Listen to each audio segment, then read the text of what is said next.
loop 1 is going to launch, right? Then when I press 2, loop 2 is going to launch. Then when I press 5,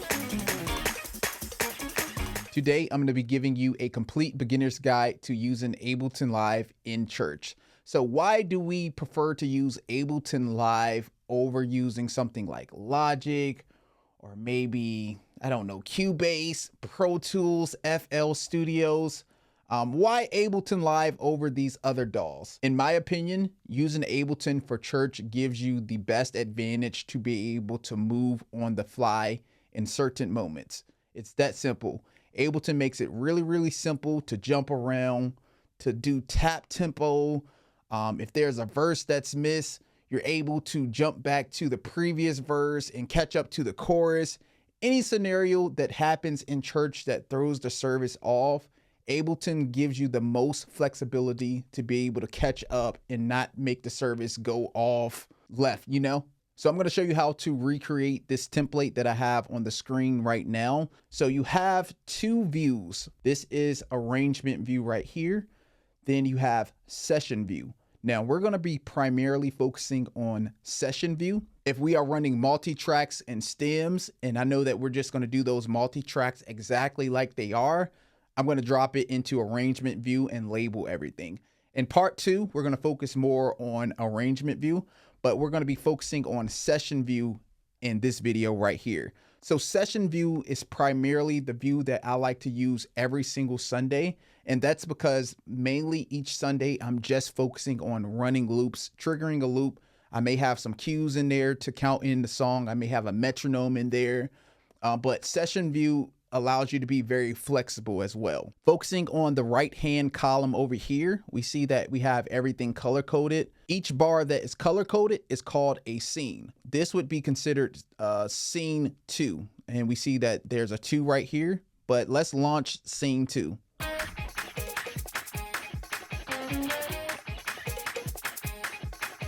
So anytime you want to play a scene, it is important that you launch it from the playhead of that scene. Then to the right of scene 2, we have launch tempo. And we see that the launch tempo is 155. Then if we look over here to the top left, we see that there is another tempo up here as well. So I like to think of it like this. So the tempo over here, which is the global tempo, you're going to use this tempo once we start the track. So the launch tempo may be 155, right? And we see that right here. But if I ever need to speed up this track, you're going to want to adjust the global tempo.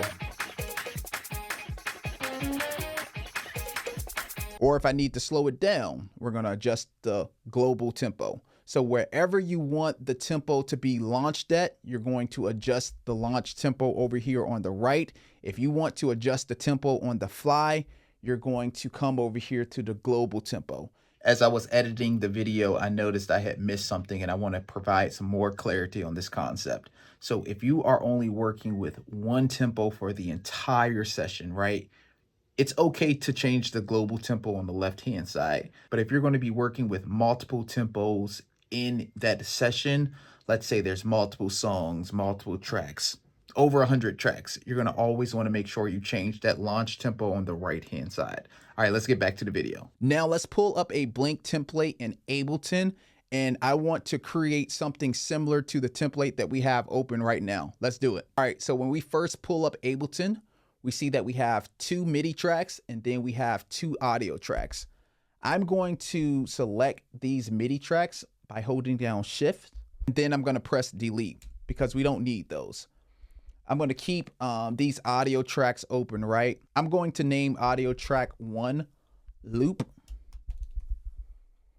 And then I'm going to right click audio track 2 and I'm going to name this, let's name it guitar. Now I also want to get rid of reverb and delay as well. These are just channels that we're not going to be using for this tutorial. So I'm going to come over here to the right and I'm going to press R.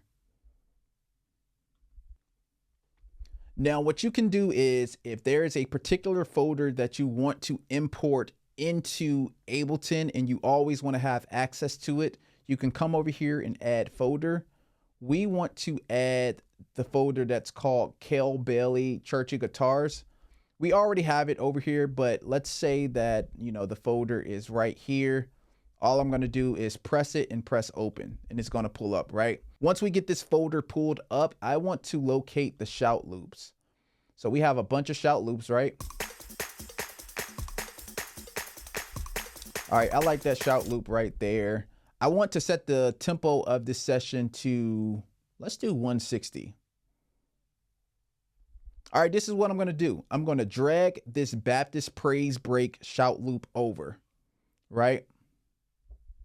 We're dragging it over to loop. Now I'm going to double click it.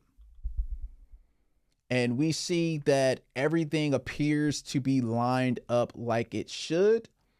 But for the sake of this video, typically what I always do, I always like to first check what the BPM is showing. We know that the BPM is 152. So that's good. The BPM, when I imported it into loop, it actually recognized that the BPM is 152. So that's good, right? But just for the sake of this video, I always like to unwarp it, then warp it again. And then we like to turn on loop, right?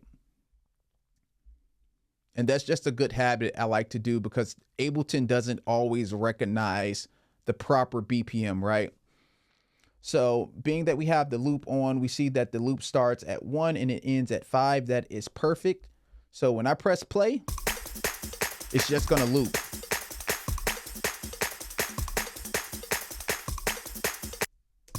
And we see that it's matching at 160, right? Now, the next thing we want to do is I want to actually copy this loop. I want to copy this loop 5 times on all of these scenes.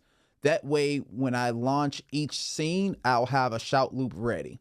This concept applies for worship loops as well. It's the same concept. So let's make this screen smaller. I'm going to press Command C. Now we're going to press Command V, and I'm going to copy this.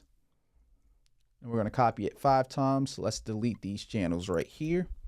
So we got 5 loops ready to be launched. Now we want to import in some shout loops, right? Let's do the key of C sharp. That's a fun key. Let's go through and figure out which 5 loops we want to import.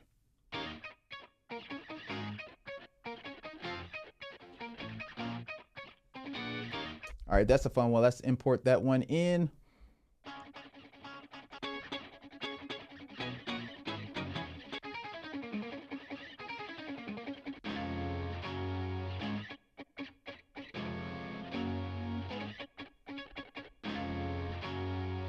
All right, that's a fun one right there.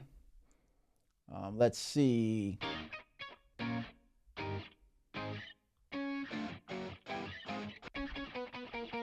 Got to have a good drive in there, right?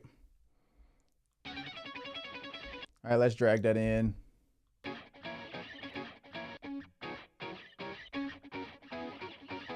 right, perfect. All right, so let's see what happened when we dragged in these loops, right? So we see that the BPM is matching 155. That's good. Let's unwarp it and then warp it again, and let's press loop. Technically, you don't have to do that, but sometimes it's very helpful to do that. Let's go through and make sure everything is matching. We see 155. Let's extend this out. Set for 155. That's good. 155, the loop is turning on. 155, the loop is turning on. All right, so we good money right now. Now what I want to do is let's color code this a little bit. Let's change these loops. Let's pull up the color box and let's make this blue. And then I want to come over here. We're going to press 1 and then we're going to hold down shift. Then we're going to press 5. Now we're going to right click and we're going to pull up another color box and let's make this pink. And then if I right click again, we can rename this session, right? And I can name this loop 1. Then we can do loop 2, 5. Now I'm going to show you how to jump around using Ableton. So church is going on and it's time to shout. I always like to leave a open shout loop ready. So let's create another scene.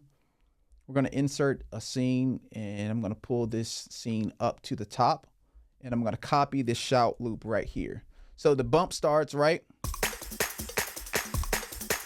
Now it's time to pull out the guitars, right?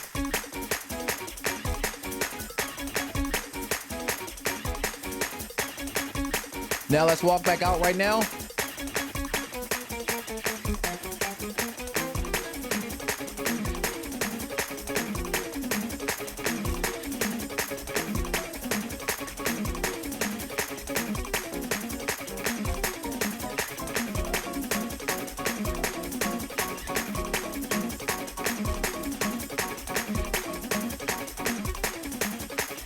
Let's pull up the next loop.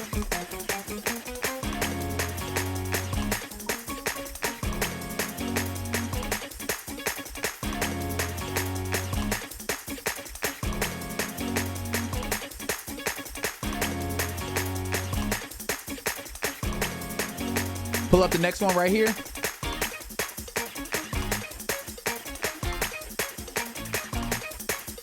All right, another cool feature you can do in Ableton is you can add key commands to the loop. So instead of having to use your mouse and your laptop and try to navigate to loop 1 and loop 2, you can come over here and press key.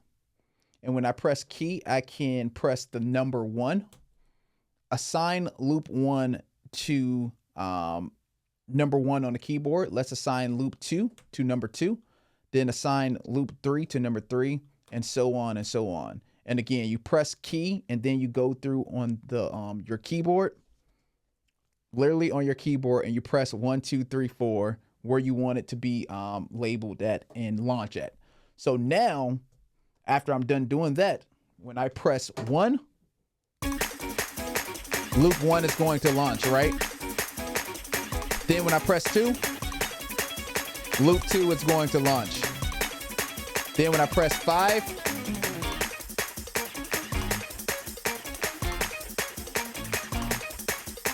this same concept applies for worship loops as well. We're going to do a part 2 breaking down Ableton for beginners. I know it maybe was a lot to consume if this is new for you, but thank you guys so much for watching this video. If you want access to 480 guitar loops, some of the loops that we went over in this video is a part of this bundle. You can click the link below and get access to these loops. And if you are still watching this video, I want to do something special. If this video was helpful to you, I want you to comment down below, this was helpful. I learned ... Tell me what you learned new. If you're still watching this video, and then after a week, I'm going to go through the comments and I'm going to pick a lucky winner that used the phrase, this was helpful, I learned, tell me what you learned. I'm going to go through and I'm going to select a lucky winner, and I'm going to shoot you an email of my new guitar loop pack. So thank you guys so much for watching this video. The giveaway is only going to last for 1 week. So if you see this video 12 months or 5 years down the line, the giveaway is over. Be on the lookout for part 2. We're going to do another giveaway at some point as well. But thank you guys so much for watching this video. That's all we got for today. We are out.